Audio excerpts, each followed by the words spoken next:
Hi everyone, welcome to Special Angel Art Dolls. I'm Nicole and I'm a collector and mom of lifelike, reborn, baby, and toddler dolls. If you like what you see, I would love it if you would subscribe, leave me a like, and most importantly, share your thoughts in the comments below. So guys, this is her. This is my long-awaited, long-expected, very old but new to me toddler. This is Pollyanna Caroline, and she is sitting here in this beautiful little vintage dress that I dressed her in for her debut, holding her beautiful little mermaid doll that I got for her a little while ago. So I know that I mentioned her previously on a post that I did for Toddler Tuesday. I think it was when the theme was denim. I posted like a back picture of her climbing some steps in some little jeans with pockets. And in that post, I called her Miss Pockets because her nickname is Polly Pocket. So this little girl has a story, and I'm going to tell you that story now. But before I get into that, not everyone will recognize this kit because it's been discontinued for about 8 years. So this is the Annie kit by Donna Rupert. She is 26 inches tall, but she's really chunky, so she actually wears more like 12 to 18 month clothing. So she's sort of more like short and wide. She has very, very chunky legs. And she just has this sweet little, very soft facial expression. I wouldn't really call it a smile, maybe a really soft, slight smile, but just a really, several kits were made with these limbs.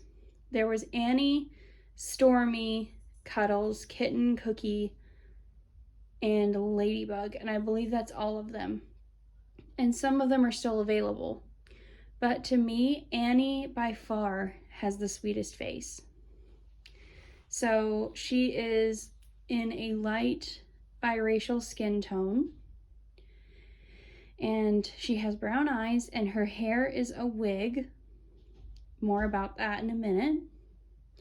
And I have no idea who reborned her originally, but she's quite old. She is at least 8 years old, and I would suspect closer to 10 to 12 years old. So her story. So my friend that I recently went to visit, her name is Tiffany. My friend Tiffany and I worked together a lot in the past on rescuing sort of thrown away or damaged reborn dolls or whatever it might be. I'm really sorry about all the background noise.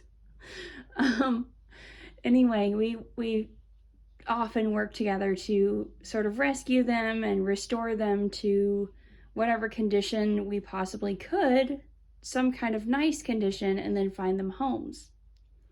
So at one point, Tiffany got 5 reborns from the same place. They were all being sold extremely, extremely cheaply. And they were like nice kits or else discontinued kits. Annie and Stormy were discontinued about the same time.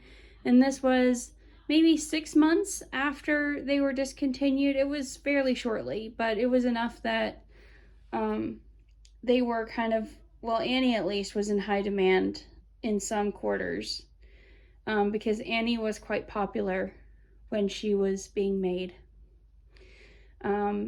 And she was one of them.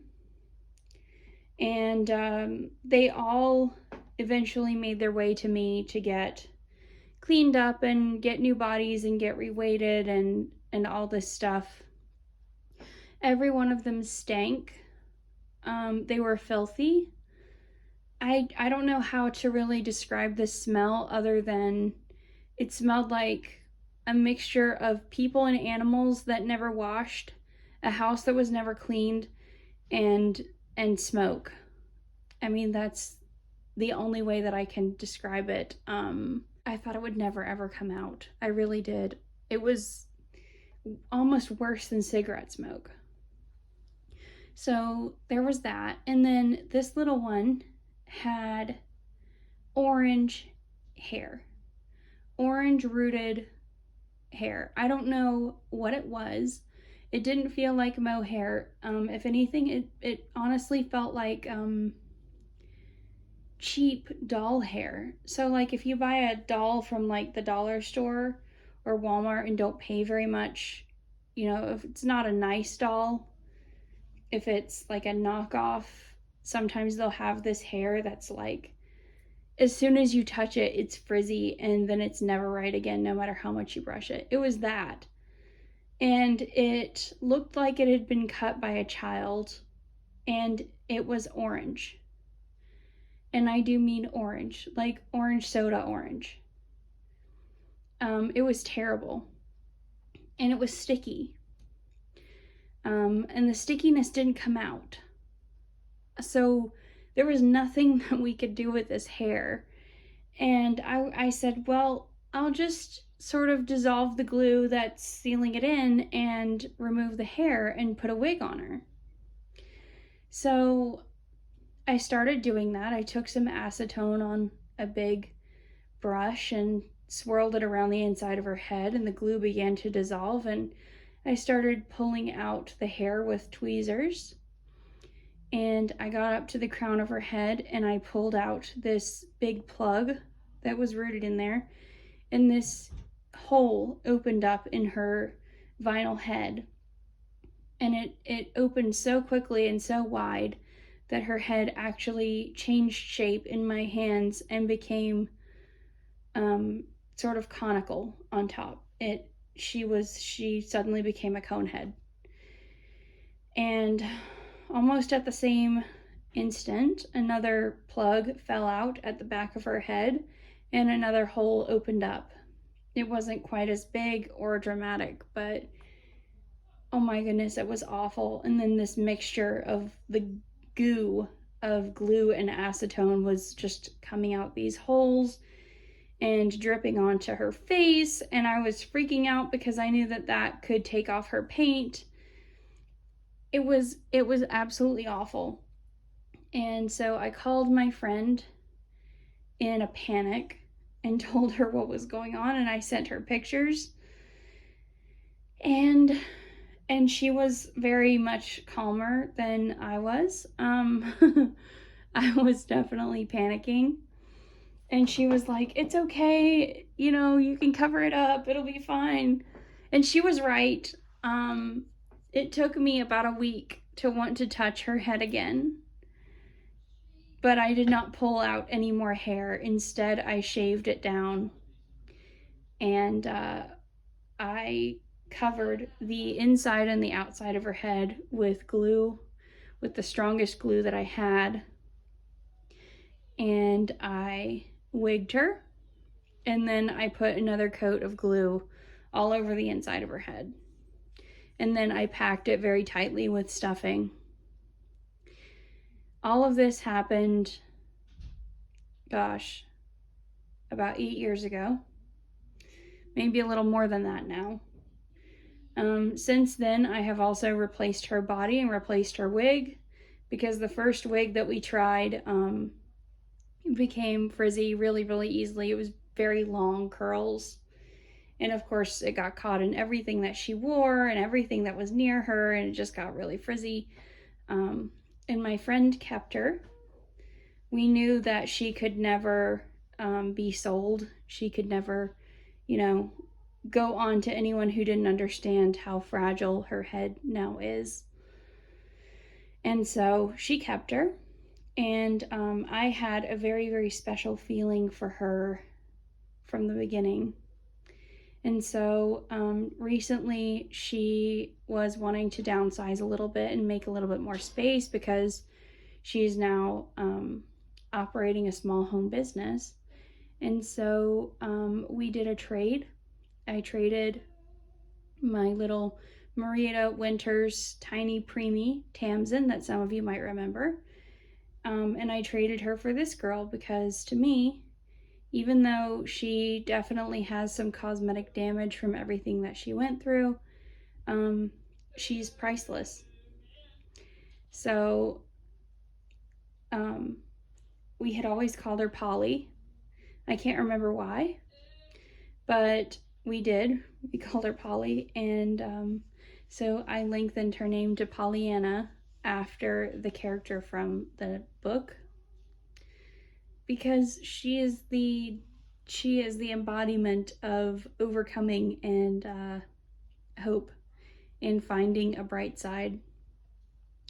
And in spite of everything, you know, I know that she has some rubs and some places where she's shiny and things that could definitely use touching up. And her head certainly, you know, if someone could like actually get rid of the hair stubble and do something with that, you know, but I don't know. I don't think that it can take it because the holes are so dramatic in her head. So she is what she is, and I still think that her little face is just so sweet. She tends to be a favorite in spite of her flaws, and I'm really happy to have her. And I love the hairstyle that she has now. She has a really adorable little short afro with these long 4 braids coming down from it. In fact, I will come over here and just turn her around so you can see from the back. Can I have this, darling? Thank you. All right, let's turn you all the way around so you can see her hair from the back.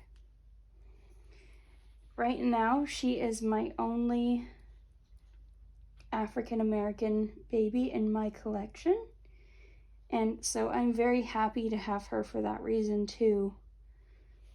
And she's just beautiful to me. So she is very loved, and I hope that you all will love her too, in spite of, and maybe because of her story of desperate rescue. This is not what I would typically dress her in. She has lots and lots of adorable t-shirts and little shorts. Are you gonna sit up now? Come on. Come on, you were doing fine a minute ago. So, and then when I chose her middle name, Caroline, it means freedom. So, yeah, she's very, very special to me. Thank you all so much for watching and for coming to meet her. I know that this was a little bit of an unusual reveal, and quite frankly, I was very distracted during trying to tell her story because of all the noise going on in the house right now. But if you stayed through the whole video, thank you so much. And I hope that you love my little Pollyanna as much as I do, and would like to see more of her, because there will definitely be more. Take care, everyone, and God bless. We'll see you soon. Right, Polly, you want to wave? Let's wave this hand. Bye. Now she's gonna fall over. Maybe not. Okay, before there's a disaster. Bye, everyone.